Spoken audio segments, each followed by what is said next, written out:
पीठिका सिंहासनद्वात्रिंशिका नामक कथासंग्रहे द्वात्रिंशत् कथाः सन्ति।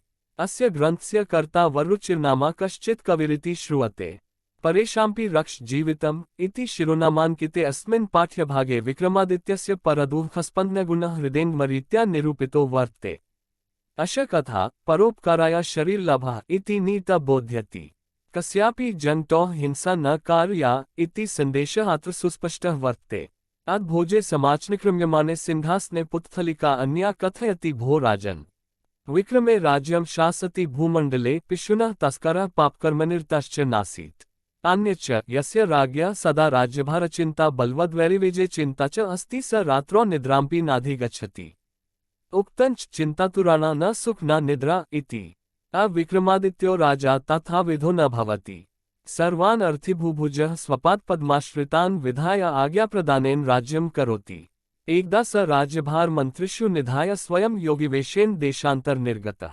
यत्रात्मनश्चित्तस्य सुख भवति तत्र कतिचित् दिनानि तिष्ठति, यत्राश्वर्यं पश्यति तत्रापि का नयति। एवं पर्यटन एकस्मिन् दिवसे यावत् सः महारण्यमध्यम्। अतः राजा वृक्षमूलमेकमाश्रित्य रात्रौ स्थितः।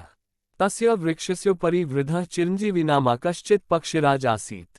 तस्य पुत्राः पौत्राश्व देशान्तर् गत्वा स्वोद पूरयित्वा सायंकाले प्रत्येकम् एकैकं फलमादाय वृद्धाय तस्मै चिरञ्जीविने प्रतिदिनं प्रयच्छन्ति स्म। ततो रात्रौ चिरञ्जीवी सुखेनोपविष्टः तान् पक्षिणः अपृच्छत्। राजापि वृक्षमूले स्थितस्तद्वचः शृणोति। भोः पुत्राः, युष्माभिर्नानादेशान् पर्यटद्भिः किं विचित्रं दृष्टम्। तत्र कैन् पक्षिणा मनितं मया किमप्याश्वर्यं न दृष्टं परमद्य मम चेतसि महदुःखः भवति। कथय किं निमित्तं दुःखस्य। तेनोक्तं केवलं कथनेन किं भवति। वृद्धेनोक्तं भोः पुत्र, यो दुःखी सः सुहृदि दुःखं निवेद्य सुखी भवति इति। तस्य वाक्यं श्रुत्वा स दुःखकारणं कथयति। भोः तात श्रूयताम् अस्ति उत्तरदेशे शैवलघोषो नाम पर्वतः। तत्पर्वतसमीपे पलाशनगरमस्ति। तस्मिन् पर्वते स्थितः कश्चित् राक्षसः प्रतिदिनं नगरमागत्य सम्मुखयान्तं यं कञ्चन मानुषः स्त्रियं बालकादिकं वा पर्वते नीत्वा भक्षयति। एकदा स नगरवासिभिः जनैः उक्तः, भो बकासुर, त्वयि यथेच्छं सम्मुखपतित यं कमेव मां अक्षये, वयं तुभ्यं प्रतिदिनमाहारार्थमेकं मानवः दास्यामः इति। तद्वचः तेनाङ्गीकृतम्। तदनन्तर तत्रत्याः जनाः प्रतिदिनम् अनुक्रमः गृहक्रमेण एकैकं मानवः तस्मै प्रयच्छन्ति। एवं महान् कालो गतः। अद्य पूर्वजन्मनि सञ्जातसौहार्दस्य मम मित्रस्य कस्यचित् ब्राह्मणस्य पर्यायः समायातः। तस्य एकैव पुत्रः। पुत्रं ददाति चेत् सन्ततिच्छेदो भविष्यति, आत्मानं प्रयच्छति चेत् भार्या विधवा भविष्यति, वैधव्यं पुनर्महद्दुःखम्। पुत्री दास्यति चेत् आश्रमभ्रंशो भवति। तेषां परेषां दुःखेन अहं महद्दुःखी इति। तस्य वचनं श्रुत्वा तत्रत्यैः पक्षिभिर्भणितम् अहो अयमेव सुहृत् यः सुहृदो दुःखेन स्वयं दुःखी भवति। एतदेव मित्रत्वम्। उक्तञ्च सुखिते सुखी सुहृदि, यः दुःखेनि दुःखी च स बन्धुर्मति इति। पक्षिणो वचः श्रुत्वा विङ्गर्वार्थविज्ञः राजा तत्र नगरे वध्यशिलास्मि गतः। तत्र ब्राह्मणः निरीक्ष्य अभयं दत्त्वा स्वगृहं सम्प्रेष्य च तत्समीपस्थे सरोवरे स्नात्वा। तस्मिन् समये राक्षसः समागत्य प्रहसितवदनः पुरुषः दृष्ट्वा विस्मितः तं पृच्छति, भो महासत्त्व, अत्र शिलायां प्रतिदिनं यः उपविशति स मदागमनात् पूर्वमेव म्रियते। त्वं पुनः महाधैर्यसम्पन्नः प्रहसितवदनो दृश्यसे। यस्य मरणकालः समायातः तस्येन्द्रियाणि ग्लानि प्राप्नुवन्ति। त्वं पुनः अधिका कान्तिं प्राप्य प्रहससि। तर्हि कथयेको भवान् इति। राजा मन्ति, मया परार्थमेतत् शरीर दीयते स्वेच्छया, अतो न मे कापि ग्लानिः भवतु। किम्रेण विचारेण तव त्वमात्मनः समीहित कुरु इति। तदा राक्षसः मनसा चिन्तयति, अहो साधुरयं यः आत्मनः सुखभोगेच्छां विहाय परदुःखेन दुःखी भूत्वा अत्रैति। उक्तञ्च त्यक्त्वात्मसुखदुःखेच्छां सर्वसत्त्वसुखेषुणः भवन्ति परदुःखेन साधवोऽत्यन्ता दुःखिनः। एक इति। एवं विचार्य स राजानमब्रवीत्, भो महापुरुष, त्वं सर्वस्यार्तिहरो गुरुः, यतः त्वं विश्वस्य आर्ति परिहर्षि। परार्थ शरीर प्रयच्छतस्तवैव एतत् शरीर श्लाघ्यम्। कुतः पशुपि हि जीवन्ति, केवलं स्वोदरं हराः। तस्यैव जीवित श्लाघ्यं यः परार्थे हि जीवति। 2 भवादृशा परोपकारिणामिता चित्रं न भवति। भोः महासत्त्व अनेनैव परोपकारेण त्वं सर्वाः सम्पदः प्राप्नोषि। त्वयि अहं तुष्टोऽस्मि वर वृणीष्व इति। राज्ञोक्तं भो राक्षस त्वयि यदि मयि प्रसन्नोऽसि तर्हि अद्य प्रभूति मनुष्यभक्षणं परित्यज। अन्यमपि मया अभिधीयमानम् उपदेशं शृणु। यथा भवन् जीवितमात्मनः प्रियं तथा परेषामपि जीवितप्रियम्। निरीक्षिते जीवितमात्मनो यथा तथा परेषामपि रक्ष जीवितम्। 3 इति राज्ञा प्रबोधितः राक्षसः तदा प्रभूति जीवमारणं तत्याज। राजा च स्वङ्गरी प्रत्यगात्। इमा कथा कथयित्वा पुत्तलिका भोजराज प्रति अब्रवीत् त्वयि एवं परोपकारदयादयः गुणाः विद्यन्ते चेत् तर्हि अस्मिन् सिंहासने समुपविश इति। राजा मौनम् अवाप। ಸಿಂಹಾಸನ ದ್ವಾತ್ರಿಂಶಿಕಾ ಎಂಬ ಕಥಾಸಂಗ್ರಹದಲ್ಲಿ 32 ಕಥೆಗಳು ಇವೆ. ಈ ಗ್ರಂಥವನ್ನು ವರರುಚಿ ಎಂಬ ಕವಿ ರಚಿಸಿದ್ದಾನೆ ಎಂದು ಹೇಳಲಾಗುತ್ತದೆ.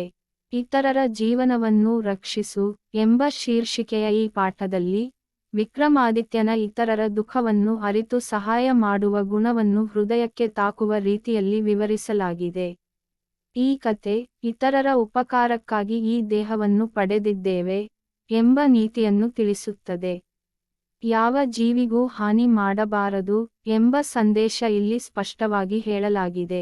ಭೋಜರಾಜನು ಸಿಂಹಾಸನದ ಮೇಲೆ ಏರಲು ಮುಂದಾದಾಗ ಇನ್ನೊಂದು ಪುತ್ತಳಿಕೆ ಹೇಳಿತು, ಓ ರಾಜನೇ, ಕೇಳಿ. ವಿಕ್ರಮಾದಿತ್ಯನು ಭೂಮಂಡಲವನ್ನು ಆಳುತ್ತಿದ್ದಾಗ ಸುಳ್ಳು ಹೇಳುವವರು, ಕಳ್ಳರು ಮತ್ತು ಪಾಪಕರ್ಮಗಳಲ್ಲಿ ತೊಡಗಿದವರು ಇರಲಿಲ್ಲ. ಇನ್ನು ಯಾವ ರಾಜನಿಗೆ ಸದಾ ರಾಜ್ಯದ ಹೊಣೆಗಾರಿಕೆಯ ಚಿಂತೆ ಮತ್ತು ಶತ್ರುಗಳನ್ನು ಗೆಲ್ಲುವ ಚಿಂತೆ ಇರುತ್ತದೋ ಅವನಿಗೆ ರಾತ್ರಿ ನಿದ್ರೆ ಕೂಡ ಸಿಗುವುದಿಲ್ಲ. ಹೇಳಲಾಗಿದೆ, ಚಿಂತೆಯಿಂದ ಬಳಲುವವರಿಗೆ ಸುಖವೂ ಇಲ್ಲ, ನಿದ್ರೆಯೂ ಇಲ್ಲ. ಆದರೆ ವಿಕ್ರಮಾದಿತ್ಯ ಎಂಬ ರಾಜನು ಹಾಗಿರಲಿಲ್ಲ. ಅವನು ಎಲ್ಲಾ ಯಾಚಕರನ್ನು ತನ್ನ ಪಾದದ ಆಶ್ರಯದಲ್ಲಿ ಇಟ್ಟು ಅವರಿಗೆ ಆದೇಶಗಳನ್ನು ನೀಡಿ ಸುಲಭವಾಗಿ ರಾಜ್ಯವನ್ನು ನಡೆಸುತ್ತಿದ್ದನು. ಒಮ್ಮೆ ವಿಕ್ರಮಾದಿತ್ಯನು ರಾಜ್ಯದ ಹೊಣೆಗಾರಿಕೆಯನ್ನು ಮಂತ್ರಿಗಳಿಗೆ ಒಪ್ಪಿಸಿ ತಾನೇ ಯೋಗಿಯ ವೇಷದಲ್ಲಿ ಬೇರೆ ದೇಶಗಳಿಗೆ ಹೊರಟನು. ಅವನ ಮನಸ್ಸಿಗೆ ಶಾಂತಿ ಸಿಗುವ ಸ್ಥಳದಲ್ಲಿ ಕೆಲವು ದಿನಗಳು ಉಳಿಯುತ್ತಿದ್ದನು.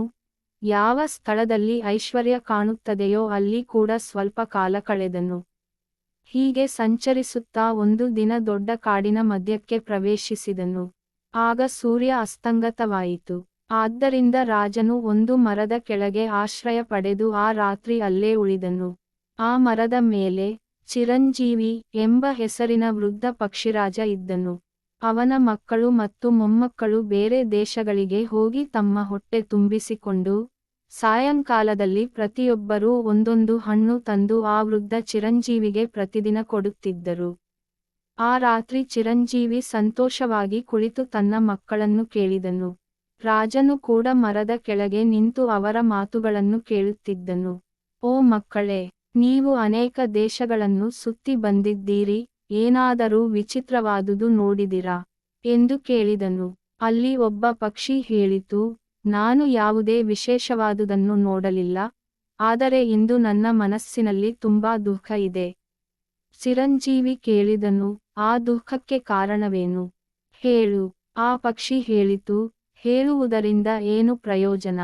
ಆ ವೃದ್ಧನು ಹೇಳಿದನು, ಓ ಮಗನೇ, ದುಃಖದಲ್ಲಿರುವವನು ತನ್ನ ಸ್ನೇಹಿತನಿಗೆ ತನ್ನ ದುಃಖವನ್ನು ಹೇಳಿದರೆ ಅವನು ಸುಖಿಯಾಗುತ್ತಾನೆ. ಅವನ ಮಾತುಗಳನ್ನು ಕೇಳಿದ ನಂತರ ಆ ಪಕ್ಷಿ ತನ್ನ ದುಃಖದ ಕಾರಣವನ್ನು ಹೇಳಲು ಪ್ರಾರಂಭಿಸಿತು. ಓ ತಂದೆಯೇ, ಕೇಳಿ. ಉತ್ತರ ದಿಕ್ಕಿನಲ್ಲಿ ಶೈವಘೋಷ ಎಂಬ ಪರ್ವತವಿದೆ. ಆ ಪರ್ವತದ ಹತ್ತಿರ ಪಲಾಶನಗರ ಎಂಬ ಊರು ಇದೆ. ಆ ಪರ್ವತದಲ್ಲಿ ಒಬ್ಬ ರಾಕ್ಷಸನು ವಾಸಿಸುತ್ತಿದ್ದಾನೆ. ಅವನು ಪ್ರತಿದಿನ ನಗರಕ್ಕೆ ಬಂದು ಎದುರಿಗೆ ಸಿಗುವ ಯಾವುದೇ ಮನುಷ್ಯನಾಗಲಿ, ಮಹಿಳೆಯಾಗಲಿ, ಮಗುವಾಗಲಿ ಅವರನ್ನು ಪರ್ವತಕ್ಕೆ ತೆಗೆದುಕೊಂಡು ಹೋಗಿ ತಿನ್ನುತ್ತಾನೆ. ಒಮ್ಮೆ ಆ ನಗರದ ಜನರು ಆ ರಾಕ್ಷಸನಿಗೆ ಹೇಳಿದರು, ಓ ಬಕಾಸುರನೇ, ನೀನು ಇಷ್ಟ ಬಂದಂತೆ ಎದುರಿಗೆ ಸಿಗುವವರನ್ನು ತಿನ್ನಬೇಡ. ನಾವು ಪ್ರತಿದಿನ ನಿನಗೆ ಆಹಾರಕ್ಕಾಗಿ ಒಬ್ಬ ಮನುಷ್ಯನನ್ನು ಕೊಡುತ್ತೇವೆ. ಅವರ ಮಾತನ್ನು ಆ ರಾಕ್ಷಸನು ಒಪ್ಪಿಕೊಂಡನು. ಆ ನಂತರ ಆ ಊರಿನ ಜನರು ಪ್ರತಿದಿನ ಕ್ರಮವಾಗಿ ಮನೆ ಮನೆಗೆ ತಿರುವು ಬಂದು ಒಬ್ಬೊಬ್ಬ ಮನುಷ್ಯನನ್ನು ಆ ರಾಕ್ಷಸನಿಗೆ ಕೊಡುತ್ತಿದ್ದರು. ಹೀಗೆ ಬಹಳ ಕಾಲ ಕಳೆದಿತು. ಇಂದು ನನ್ನ ಹಳೆಯ ಜನ್ಮದ ಸ್ನೇಹಿತನಾದ ಒಬ್ಬ ಬ್ರಾಹ್ಮಣನ ಮನೆಗೆ ತಿರುವು ಬಂದಿದೆ.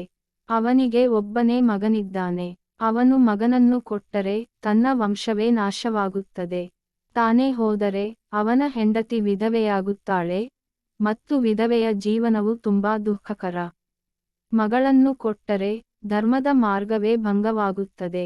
ಇಂತಹ ಅವರ ದುಃಖವನ್ನು ನೋಡಿ ನನಗೆ ಬಹಳ ದುಃಖವಾಗುತ್ತಿದೆ. ಅವನ ಮಾತುಗಳನ್ನು ಕೇಳಿದ ಮೇಲೆ ಅಲ್ಲಿ ಇದ್ದ ಇತರ ಪಕ್ಷಿಗಳು ಹೇಳಿದವು, ಅಹೋ, ನಿಜವಾದ ಸ್ನೇಹಿತನೆಂದರೆ ಸ್ನೇಹಿತನ ದುಃಖವನ್ನು ನೋಡಿ ತಾನು ದುಃಖಪಡುವವನೇ. ಇದೇ ನಿಜವಾದ ಸ್ನೇಹ ಎಂದು ಹೇಳಲಾಗಿದೆ. ಸ್ನೇಹಿತನು ಸಂತೋಷದಲ್ಲಿದ್ದರೆ ಸಂತೋಷ ಪಡುವವನು, ದುಃಖದಲ್ಲಿದ್ದರೆ ದುಃಖಪಡುವವನು ನಿಜವಾದ ಬಂಧು. ಪಕ್ಷಿಗಳ ಮಾತುಗಳನ್ನು ಕೇಳಿದ ರಾಜನು ಅವುಗಳ ಅರ್ಥವನ್ನು ತಿಳಿದು ಆ ನಗರಕ್ಕೆ ಹೋದನು. ಅಲ್ಲಿ ವಧ್ಯಶಿಲೆಯ ಹತ್ತಿರ ಹೋಗಿ ಬ್ರಾಹ್ಮಣನನ್ನು ನೋಡಿ ಅವನಿಗೆ ಭಯವಿಲ್ಲವೆಂದು ಧೈರ್ಯ ಹೇಳಿ ಅವನನ್ನು ಮನೆಗೆ ಕಳುಹಿಸಿದನು. ನಂತರ ಹತ್ತಿರದ ಸರೋವರದಲ್ಲಿ ಸ್ನಾನ ಮಾಡಿ ತಾನೇ ವಧ್ಯಶಿಲೆಯ ಮೇಲೆ ಕುಳಿತನು. ಆ ಸಮಯದಲ್ಲಿ ರಾಕ್ಷಸನು ಬಂದು ನಗುಮುಖದಿಂದ ಕುಳಿತಿದ್ದ ಆ ವ್ಯಕ್ತಿಯನ್ನು ನೋಡಿ ಆಶ್ಚರ್ಯಪಟ್ಟು ಕೇಳಿದನು, ಓ ಮಹಾಸತ್ವನೇ, ಈ ಕಲ್ಲಿನ ಮೇಲೆ ಕುಳಿತುಕೊಳ್ಳುವವರು ನನ್ನ ಬರುವ ಮೊದಲು ಭಯದಿಂದಲೇ ಸಾಯುತ್ತಾರೆ. ನೀನು ತುಂಬಾ ಧೈರ್ಯವಂತನಾಗಿ ನಗುತ್ತಿರುವ ಮುಖದೊಂದಿಗೆ ಕಾಣುತ್ತೀಯೆ. ಸಾಮಾನ್ಯವಾಗಿ ಮರಣ ಸಮಯ ಬಂದಾಗ ಮನುಷ್ಯನ ಇಂದ್ರಿಯಗಳು ದುರ್ಬಲವಾಗುತ್ತವೆ. ಆದರೆ ನೀನು ಇನ್ನಷ್ಟು ಪ್ರಕಾಶದಿಂದ ನಗುತ್ತೀಯೆ. ಹಾಗಾದರೆ ಹೇಳು, ನೀನು ಯಾರು ಎಂದು ರಾಕ್ಷಸನು ಕೇಳಿದನು. ರಾಜನು ಉತ್ತರಿಸಿದನು, ನಾನು ಈ ದೇಹವನ್ನು ಇತರರ ಉಪಕಾರಕ್ಕಾಗಿ ಸ್ವಯಂ ಇಚ್ಛೆಯಿಂದ ಕೊಡುತ್ತಿದ್ದೇನೆ. ಆದ್ದರಿಂದ ನನಗೆ ಯಾವ ದುರ್ಬಲತೆಯೂ ಇಲ್ಲ. ಇದರ ಬಗ್ಗೆ ಯೋಚನೆ ಮಾಡುವುದು ನಿನಗೆ ಏನು ಪ್ರಯೋಜನ? ನೀನು ನಿನ್ನ ಕೆಲಸವನ್ನು ಮಾಡು. ಆಗ ರಾಕ್ಷಸನು ಮನದಲ್ಲಿ ಯೋಚಿಸಿದನು, ಅಹೋ, ಇವನು ಮಹಾನ್ ಸಜ್ಜನನು. ತನ್ನ ಸ್ವಾರ್ಥದ ಸುಖವನ್ನು ಬಿಟ್ಟು ಇತರರ ದುಃಖದಿಂದ ದುಃಖಪಟ್ಟು ಇಲ್ಲಿ ಬಂದಿದ್ದಾನೆ. ಹೀಗೆ ಹೇಳಲಾಗಿದೆ, ತಮ್ಮ ಸ್ವಂತ ಸುಖ ದುಃಖದ ಆಸೆಯನ್ನು ಬಿಟ್ಟು ಎಲ್ಲಾ ಜೀವಿಗಳ ಸುಖವನ್ನು ಬಯಸುವವರು, ಇತರರ ದುಃಖವನ್ನು ನೋಡಿ ತೀವ್ರವಾಗಿ ದುಃಖಪಡುವವರು ನಿಜವಾದ ಸಜ್ಜನರು. ಇದನ್ನು ಯೋಚಿಸಿದ ನಂತರ ರಾಕ್ಷಸನು ರಾಜನಿಗೆ ಹೇಳಿದನು, ಓ ಮಹಾಪುರುಷನೇ, ನೀನು ಎಲ್ಲರ ದುಃಖವನ್ನು ನಿವಾರಿಸುವ ಗುರುವಾಗಿದ್ದೀಯ. ಯಾಕೆಂದರೆ ನೀನು ಲೋಕದ ಎಲ್ಲಾ ಜನರ ಕಷ್ಟವನ್ನು ದೂರ ಮಾಡುತ್ತಿದ್ದೀಯ. ಇತರರಿಗಾಗಿ ನಿನ್ನ ದೇಹವನ್ನೇ ತ್ಯಾಗ ಮಾಡುತ್ತಿರುವ ನಿನ್ನ ಈ ದೇಹವು ನಿಜವಾಗಿಯೂ ಶ್ಲಾಘನೀಯವಾಗಿದೆ. ಹೀಗೆ ಹೇಳಲಾಗಿದೆ, ಪ್ರಾಣಿಗಳು ಕೂಡ ತಮ್ಮ ಹೊಟ್ಟೆ ತುಂಬಿಸಿಕೊಳ್ಳಲು ಮಾತ್ರ ಬದುಕುತ್ತವೆ. ಆದರೆ ಇತರರಿಗಾಗಿ ಬದುಕುವವನ ಜೀವನವೇ ಶ್ಲಾಘನೀಯ. ರಾಕ್ಷಸನು ಹೇಳಿದನು, ನಿನ್ನಂತಹ ಪರೋಪಕಾರಿ ವ್ಯಕ್ತಿಗಳಿಗೆ ಇದು ಅಚ್ಚರಿಯ ವಿಷಯವಲ್ಲ. ಓ ಮಹಾಸತ್ವನೇ, ಇಂತಹ ಪರೋಪಕಾರದಿಂದಲೇ ನೀನು ಎಲ್ಲಾ ಸಂಪತ್ತನ್ನು ಪಡೆಯುವೆ. ನಾನು ನಿನ್ನ ಮೇಲೆ ಸಂತೋಷಪಟ್ಟಿದ್ದೇನೆ, ಒಂದು ವರವನ್ನು ಕೇಳು. ರಾಜನು ಹೇಳಿದನು, ಓ ರಾಕ್ಷಸನೇ, ನೀನು ನನ್ನ ಮೇಲೆ ಸಂತೋಷಪಟ್ಟಿದ್ದರೆ ಇಂದಿನಿಂದ ಮನುಷ್ಯರನ್ನು ತಿನ್ನುವುದನ್ನು ಬಿಡು. ಮತ್ತೊಂದು ನಾನು ಹೇಳುವ ಉಪದೇಶವನ್ನು ಕೇಳು. ಹೀಗೆ ಹೇಳಲಾಗಿದೆ, ನಿನಗೆ ನಿನ್ನ ಜೀವನ ಎಷ್ಟು ಪ್ರಿಯವೋ ಇತರರಿಗೂ ತಮ್ಮ ಜೀವನ ಅಷ್ಟೇ ಪ್ರಿಯವಾಗಿರುತ್ತದೆ. ನೀನು ನಿನ್ನ ಜೀವನವನ್ನು ಹೇಗೆ ಕಾಪಾಡುತ್ತೀಯೋ ಹಾಗೆಯೇ ಇತರರ ಜೀವನವನ್ನು ಕಾಪಾಡು. ರಾಜನಿಂದ ಉಪದೇಶ ಪಡೆದ ರಾಕ್ಷಸನು ಆ ದಿನದಿಂದ ಜೀವಿಗಳನ್ನು ಕೊಲ್ಲುವುದನ್ನು ಬಿಟ್ಟನು. ರಾಜನು ತನ್ನ ನಗರಕ್ಕೆ ಹಿಂತಿರುಗಿದನು. ಈ ಕಥೆಯನ್ನು ಹೇಳಿದ ನಂತರ ಪುತ್ತಳಿಕೆ ಭೋಜರಾಜನಿಗೆ ಹೇಳಿತು, ನಿನ್ನಲ್ಲಿಯೂ ಇಂತಹ ಪರೋಪಕಾರ, ದಯೆ ಮೊದಲಾದ ಗುಣಗಳು ಇದ್ದರೆ ಈ ಸಿಂಹಾಸನದ ಮೇಲೆ ಕುಳಿತುಕೋ. ಇದನ್ನು ಕೇಳಿದ ರಾಜನು ಮೌನವಾಗಿದ್ದನು. Dear students, if you found this lesson helpful, please share the video with your friends so they can learn too. Subscribe to our channel for simple, clear, and complete explanations of every lesson in an easy to understand way. Don't forget to like, comment, and share your feedback. Your support inspires us to create more quality educational videos. Keep learning and build your confidence every day. Hit the subscribe button and press the bell icon to get instant updates on our latest lessons.